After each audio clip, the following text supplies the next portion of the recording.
Well, hate crimes have become frequent in the United States, and more commonly, the targets are Muslims. That's in a country where Islam remains the fastest growing religion. So how do Muslims, especially those who made a conscious choice to convert, feeling nowadays with Islamophobia on the rise? In the third and final part of his Muslims in America series, RT's Alexei Yaroshevsky spent a day with a white American Muslim convert. To some, Islam is the root of all problems. Not all Muslims are terrorists, but all terrorists are Muslim. To many others who have a clue or read and understood the Quran, it's exactly the opposite. It is a peaceful religion, but these other people have a whole political agenda, and I don't understand it. It's horrifying. Something that has been such a very positive in my life is now being portrayed as a training ground for mindless maniacs, really, who don't care who they murder.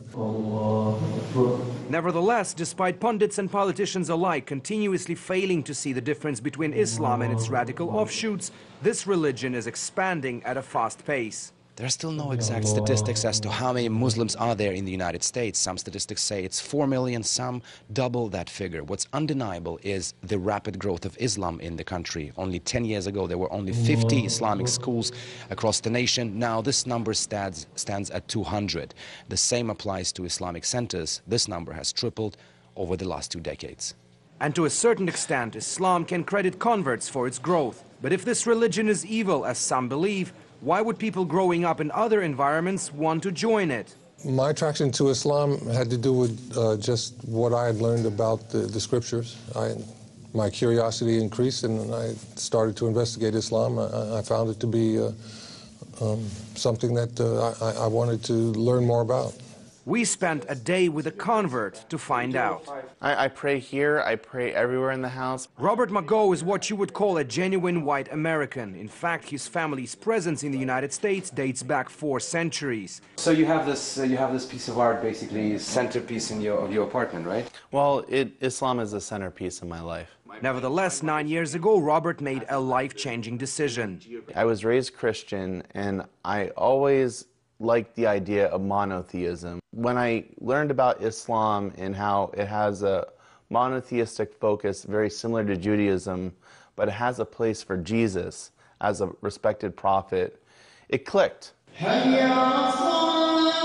One of the more pleasant parts of being a Muslim to Robert is going to mosque prayers. It's here, he says, that the true nature of Islam is being revealed. They say in America the most segregated hour is Sunday. In America, when people go to church, but here it's quite different. There are peoples from every corner of the world meeting each other, praying with each other, living their lives, marrying into each other's families. So it's massively different to what you experienced in a childhood going to a Catholic church. It definitely is a cultural shift. And are you enjoying this kind of shift? I very much enjoy it. I think that the community presence, the will to engage, the different stories we can tell, it makes a special communal experience. Robert's affinity towards Islam transformed into his professional life. This is the national office, just several blocks from Capitol Hill. He now works for the Council on American Islamic Relations, or CAIR, providing legal help to Muslims in peril. Needless to say, with the rise of Islamophobia in the United States, Robert and his colleagues have been busy. Anti-Muslim rhetoric on the campaign trail is mainstreaming Islamophobia, and that's actually translating into acts of discrimination or hate crimes on the ground. An unidentified sender had mailed to our national office and our Bay Area office in California a package with white powder. Thankfully, it was inert. We're constantly under threats, but we remain undeterred. I think that this only inspires us to work harder. We're a lightning rod that attracts this type of hate, but we understand that the whole community is under a similar threat. The notion you would often hear from Muslims in America these days. They acknowledge that thanks to those committing atrocities while associating themselves with Islam, the whole religion is being put into crosshairs.